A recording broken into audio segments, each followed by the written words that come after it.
Agora são 7h56 e vamos conversar com a cientista política e professora da PUC de São Paulo e da Escola de Sociologia e Política, também de São Paulo, Rosemary Segurado. Bom dia, Rosemary.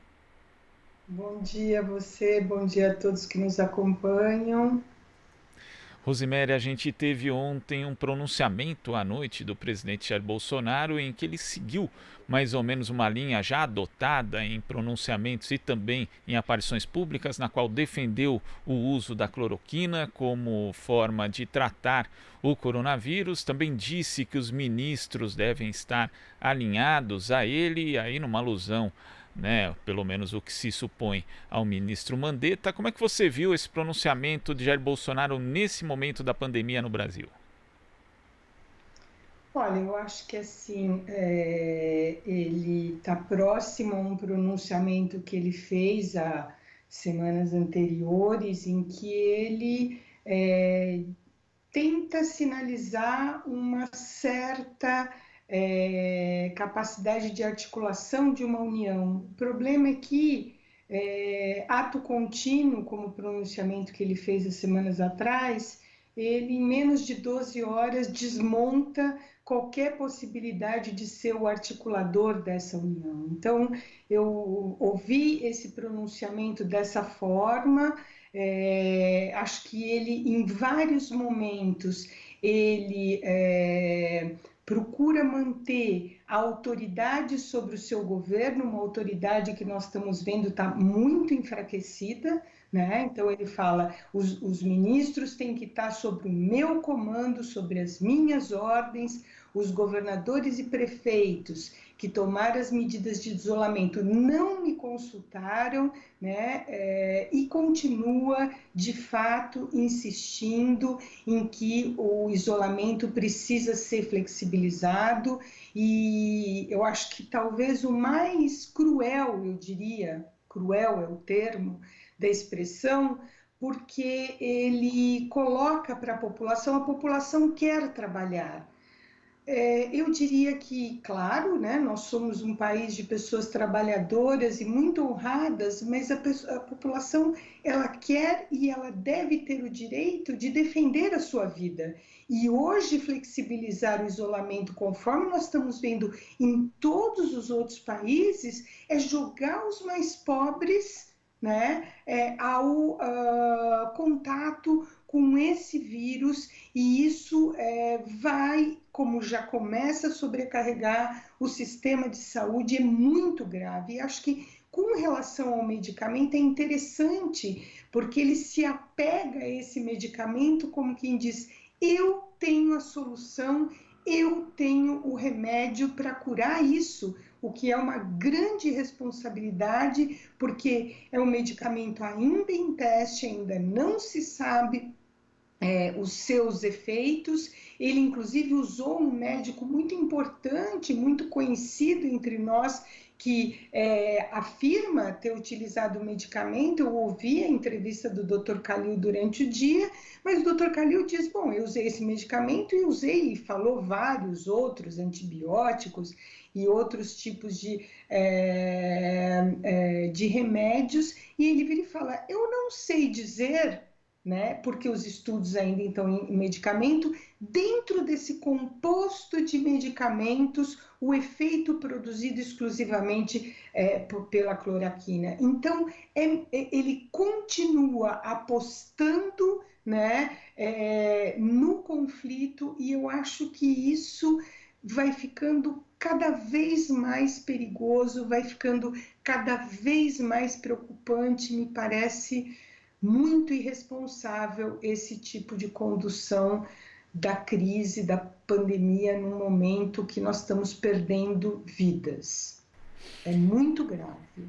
E a gente lembra, né, Rosemary, inclusive vários especialistas já falaram a respeito, além de não haver uma certeza da efetividade do uso da cloroquina, da hidroxicloroquina, também tem aí os efeitos colaterais, né?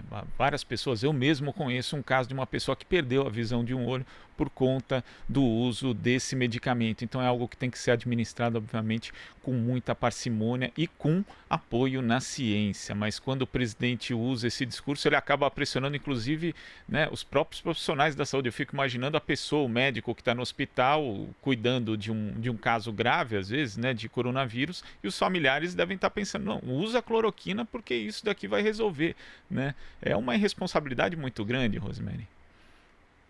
É muito grande, assim, ele está falando da cloroquina como se a gente falasse um desses antigripais, não vou falar marcas aqui, né, que são remédios leves e que, né, se quando a gente está com resfriado, a mãe fala, toma isso, né, toma aquilo, que pode produzir até algum efeito colateral, mas não muito grave. A cloroquina não. A cloroquina, inclusive, em pessoas, por exemplo, que têm questões cardíacas, pode gerar arritmias, né? Então, é muito delicado, mas eu acho que ele quer usar essa autoridade de presidente para dizer para a população: eu tenho os dois remédios para enfrentar a pandemia. Um é a cloroquina e o outro é o que as pessoas continuem trabalhando, que as pessoas continuem produzindo, porque o mais importante, ele usou essa frase em um pronunciamento recentemente, mais grave que o vírus é o desemprego, não, presidente, porque o vírus ele pode levar à morte e o desemprego, o Estado, um governante, ele tem o papel e o dever de pensar políticas para acolher as suas populações no momento em que nós vivemos uma situação drástica e nós estamos falando isso, que são medidas feitas por vários governantes em países da Europa, o próprio Estados Unidos, quer dizer assim, todos eles, eu acho que colocando, né, disponibilizando recursos para assistir a essas populações. E aqui o presidente quer jogar essas populações para entrar em contato com o vírus. E, inclusive, ontem, até num certo tom, ameaçando governadores, ele tem feito isso, ameaçando governadores e prefeitos, e assim, olha, eu tenho um decreto pronto, né, para flexibilizar as medidas de isolamento e não vou duvidar em colocar esse decreto em prática. É um comportamento que realmente está muito distante de um estadista num momento tão grave quanto que nós estamos vivendo. É realmente lamentável. Rosemary, agora a gente vai à participação de Marilu Cabanhas. Oi, Marilu. Oi, Glauco. Oi, Rosemary. Prazer em falar com vocês. Rosemary, a gente está falando aqui, né, sobre esses absurdos, né, do presidente Jair Bolsonaro e como ele tem provocado, né, no caso, os governadores e também os médicos, né? A gente teve aí também, você citou o cardiologista, né, Roberto Calil, né, que ele realmente disse que não dá para saber exatamente, né, se foi a cloroquina, porque foram outros remédios, como você citou também. Agora, teve um embate com o Davi Wip, né? O Davi Wip, que coordena aqui essa ação no estado de São Paulo, e ele pôs num post, né? O presidente colocou num post dizendo o seguinte nas redes sociais, que o Davi Wip escondeu que tomou cloroquina por causa do Dória, né? Então começa, enfim, a fazer mais intrigas ainda. Aí o Davi Wip disse em resposta, né? Me respeite, respeite a minha privacidade. Ele disse que a privacidade dele e da clínica dele foi invadida e ele vai tomar providências legais exatamente por conta dessa invasão de privacidade. Por outro lado, o governador João Dória também disse para o presidente da República, né, que ele tinha sido tratado no Albert Einstein, inclusive pelo Davi Wip, e que ele, né, o senhor agradeceu, né, dizendo do Jair Bolsonaro, que ele agradeceu na época, ele disse o seguinte, o Dória, respeite a medicina, respeite os médicos. Então, ele continua fazendo essas intrigas, o que realmente não ajuda em nada, e como diz o próprio Datafolha, né, a pesquisa do Datafolha, dizendo que praticamente 51% acreditam que Bolsonaro mais atrapalha do que ajuda. Eu só quis exemplificar isso em relação a essa pesquisa do Datafolha, e é importante, né, Rosemary, que ele não atrapalhe mais, como fazer com que ele pare, né? Quer dizer, essa ala militar, enfim, por conta do discurso dele de ontem, do pronunciamento dele de ontem, deu um pouco, né, o texto, mas aí ele vai lá no Datena e fala também um monte de coisa, dizendo que as pessoas têm que cuidar dos idosos, não tem que ficar na conta do Estado. Quer dizer, é uma balbúrdia, né, do que ele está fazendo, e eu queria que você falasse quem é que consegue parar esse Bolsonaro, Rosemary. Olha, essa é uma das questões preocupantes, e enquanto você estava falando, eu fui me lembrando, acompanho algumas redes sociais dos seus apoiadores, e por que que ele tem investido nesse discurso do medicamento? Então, acho que é isso, ele, né, prescrevendo, ele tem uma autoridade para isso, né, e ele não tem, ele não é médico, ele é presidente, ele não é cientista, ele não é biólogo, e não está ancorado em nenhum estudo concreto sobre isso. Então, acho que essa é uma primeira coisa.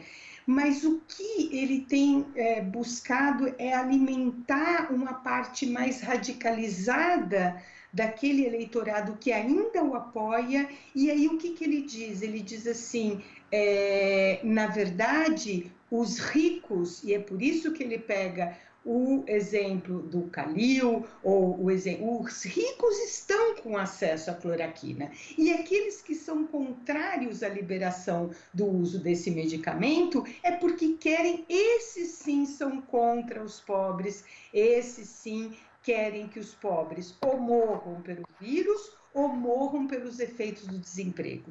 Então, essa é um pouco a chave que ele tem mais ou menos utilizado para manter essa base de apoio ao seu lado, né?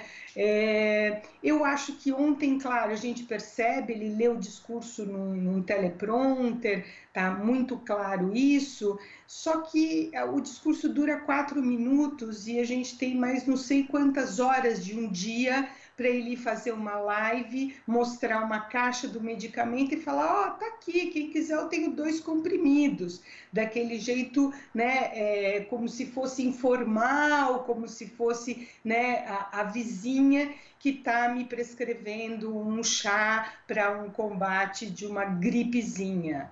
Então, a Covid-19 é um vírus perigosíssimo, não é uma gripezinha, para ser tratada dessa forma. Ele, mais uma vez, demonstra que ele não está à altura do seu cargo à medida que ele vai confrontando a ciência, a medicina que ele usa frequentemente para cuidar da sua saúde, né? Então, é muito grave esse tipo de coisa. Eu acho que, assim, eu ouvi o depoimento do Dr. Davi Wipe, que enfim, teve contaminado, um médico, a gente teria muitos atributos a dizer a ele, né?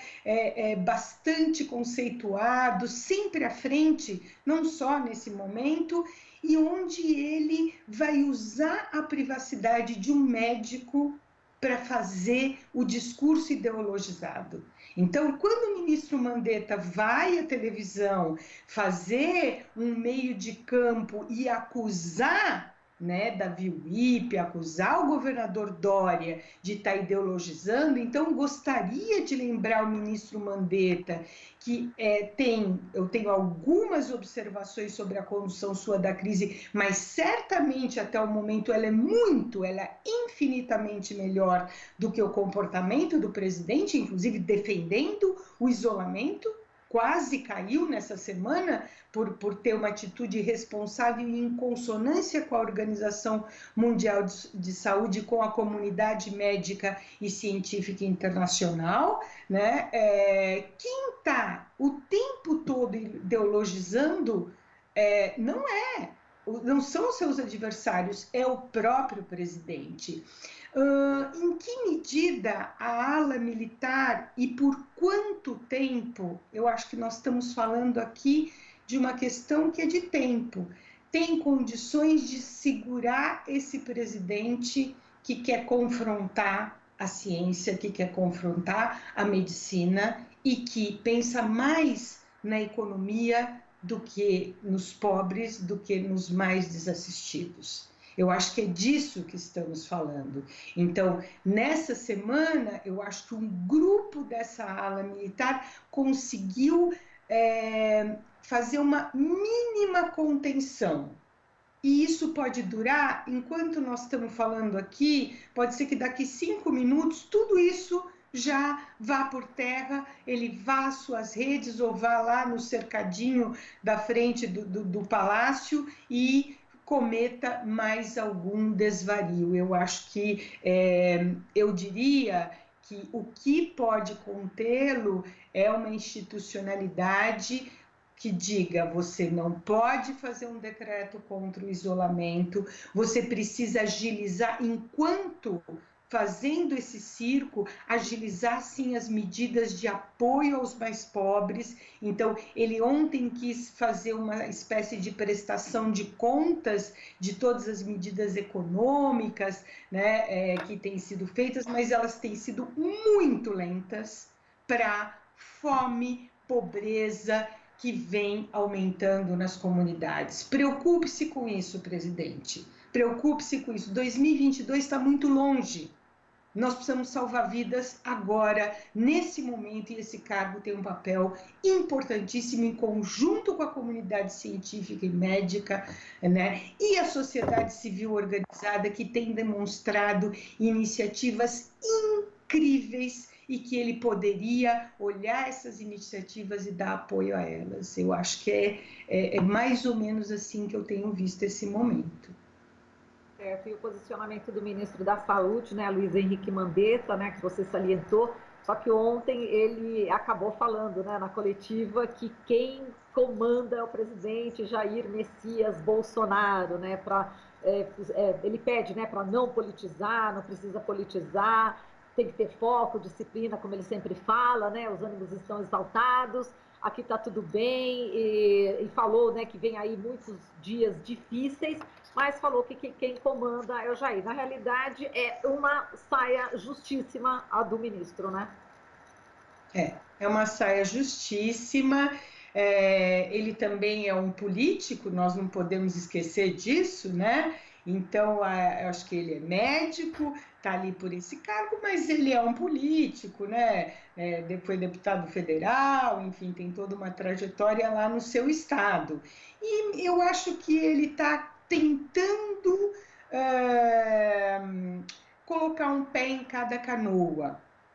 Né? Em que sentido? Mantendo as medidas, né, de proteção, de isolamento, conforme as normas definidas pela Organização Mundial de Saúde, está corretíssimo nisso, mas, ao mesmo tempo, também acenando que, olha, eu estou aqui fazendo isso sob o comando de um piloto, sob o comando de um técnico, né? É como se fosse um time de futebol e tal.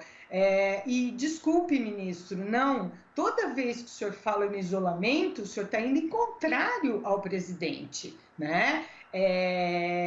Não é por quê? Porque o presidente é contra o isolamento. Ele tem dito isso, ontem disse no pronunciamento, mais uma vez, e eu acho que talvez uma das coisas mais cruéis é responsabilizar as pessoas por essa condição adversa que elas vivem. Então, aqueles que vêm perdendo seus trabalhos por conta do isolamento, vou pegar aqui profissionais do ramo doméstico, que trabalham na casa das pessoas, e que não pode ir para a casa das pessoas, porque né, elas são fluxos, todos nós somos fluxos de condução de vírus. Nós vamos dizer que essa pessoa não quer trabalhar? Não, essa pessoa deve ficar em casa como todos nós, né? E por isso que eu digo que é cruel, porque ele responsabiliza a vítima. Isso é uma conduta muito clássica, né? Pelos seus problemas. Não, essa população é vítima de não poder, pela natureza do seu serviço, né? Quem lida com o público, não pode fazer num momento em que temos que estar isolados. Então, eu acho que também o que me chama muito a atenção é uma falta de empatia, né? E quando um governante não tem empatia pelo sofrimento do outro, isso é muito perigoso, porque ele pode fazer medidas que sejam de fato muito perigosas e que coloquem em risco a vida e a saúde de milhares de pessoas. É muito preocupante. Certo, Rosemary, de minha parte, muito obrigada. Um forte abraço para você. Glauco. Abraço para você também. Fique em casa.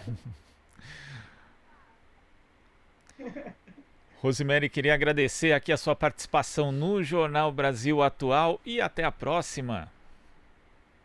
Muito obrigada, eu que agradeço. Quero dizer aqui todos que nos ouçam, não é uma gripezinha, é uma pandemia, é muito grave. Ficando em casa, nós nos protegemos, nós protegemos aos nossos familiares e amigos e a sociedade como um todo. Essa é uma das contribuições que a gente tem, dar suporte virtualmente às tantas redes de solidariedade que estão sendo criadas aí. Vamos fazer a nossa parte, vamos ficar em casa para vencer juntos essa pandemia. Bom dia a todas e a todos. Bom dia, conversamos aqui com a cientista política, professora da PUC de São Paulo e da Escola de Sociologia e Política de São Paulo, Rosemary Segurado. Você está ouvindo Jornal Brasil Atual. As notícias que os outros não dão.